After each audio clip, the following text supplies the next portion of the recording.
കൊച്ചി കേന്ദ്രീകരിച്ചുള്ള അവയവക്കടത്തിന്റെ കൂടുതൽ വിവരങ്ങളാണ് ഞങ്ങൾ ഇപ്പോൾ പുറത്തുവിടുന്നത്. പിടിയിലായ ബല്ലം രാമപ്രസാദ് അവയവക്കടത്ത് സംഘത്തലവന്മാരിൽ ഒരാളെന്നാണ് പോലീസ് പറയുന്നത്. ഇറാനിലെ പ്രവർത്തനങ്ങൾ നിയന്ത്രിച്ചിരുന്നത് മധുവായിരുന്നുവെന്നും കണ്ടെത്തിയിട്ടുണ്ട്.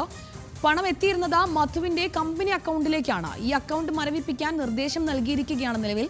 മധുവിനായി ബ്ലൂ കോർണർ നോട്ടീസ് ഉടൻ പുറത്തിറക്കും. കൊച്ചിയിൽ നിന്ന് സഹിൻ ആന്റണിയാണ് ചേരുന്നത് കൂടുതൽ വിവരങ്ങളുമായി. സഹിൻ, ഈ കൊച്ചി കേന്ദ്രീകരിച്ചുള്ള അവയവക്കടത്തിന്റെ കൂടുതൽ വിവരങ്ങൾ പുറത്തു വന്നുകൊണ്ടിരിക്കുകയാണ് ഓരോ ദിവസം കഴിയും തോറും. ഇപ്പോൾ വന്നിട്ടുള്ള ഈ വിവരങ്ങളുടെ അടിസ്ഥാനം എന്തൊക്കെയാണ്? എന്തൊക്കെ വിവരങ്ങളാണ് പോലീസിന് ലഭിച്ചിട്ടുള്ളത് നിലവിൽ? ഗുഡ് മോർണിംഗ് വീണ. വീണ സൂചിപ്പിച്ചതുപോലെ തന്നെ കൊച്ചി കേന്ദ്രീകരിച്ചുകൊണ്ടുള്ള അവയവക്കടത്തിന്റെ കൂടുതൽ വിവരങ്ങൾ പുറത്തുവരികയാണ്. വെല്ലം രാമപ്രസാദ് ഗുണ്ട എന്ന ആന്ധ്രാപ്രദേശ് സ്വദേശി, അയാൾ അവിടെ അറിയപ്പെട്ടിരുന്നത് ഡോക്ടർ രാമപ്രസാദ് എന്നുള്ള പേരിലായിരുന്നു. ആദ്യം ഇവർ കണ്ടെത്തുന്നത് സ്വീകർത്താക്കളെ ആയിരിക്കും, അതിനുശേഷമാണ് ദാതാക്കളെ കണ്ടെത്തുന്നത്.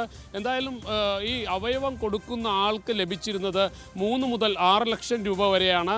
ഇത് സ്വീകരിക്കുന്ന ആൾ നൽകിയിരുന്നതാകട്ടെ 50 ലക്ഷം മുതൽ 1 കോടി രൂപ വരെയായിരുന്നു. എന്നാൽ ഈ പണമെല്ലാം സ്വീകരിച്ചിരുന്നത് ഇറാനിലായിരുന്നു. ഇറാനിൽ മധുവിൻ്റെ കമ്പനി അക്കൗണ്ടിലേക്കായിരുന്നു ഈ പണം മുഴുവൻ പോയിക്കൊണ്ടിരുന്നത്.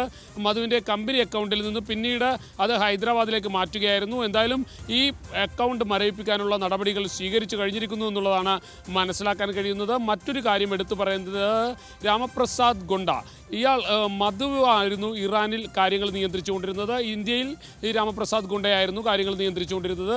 ഇവർ സാബിത്ത് പിടിയിലായതോടുകൂടിയാണ് ഈ സംഘത്തെക്കുറിച്ച് കൂടുതൽ വിവരങ്ങൾ പുറത്തു വരുന്നതും.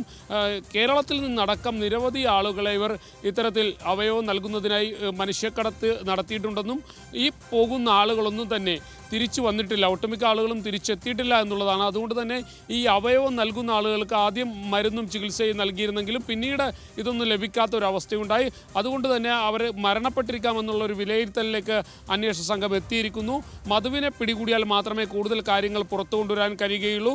കൊച്ചി സ്വദേശിയായിട്ടുള്ള മധു അവസാനമായി കേരളത്തിലെത്തിയത് കഴിഞ്ഞ വർഷമായിരുന്നു എന്നുള്ളതാണ് പോലീസിൽ നിന്നും മനസ്സിലാക്കാൻ കഴിയുന്നത്.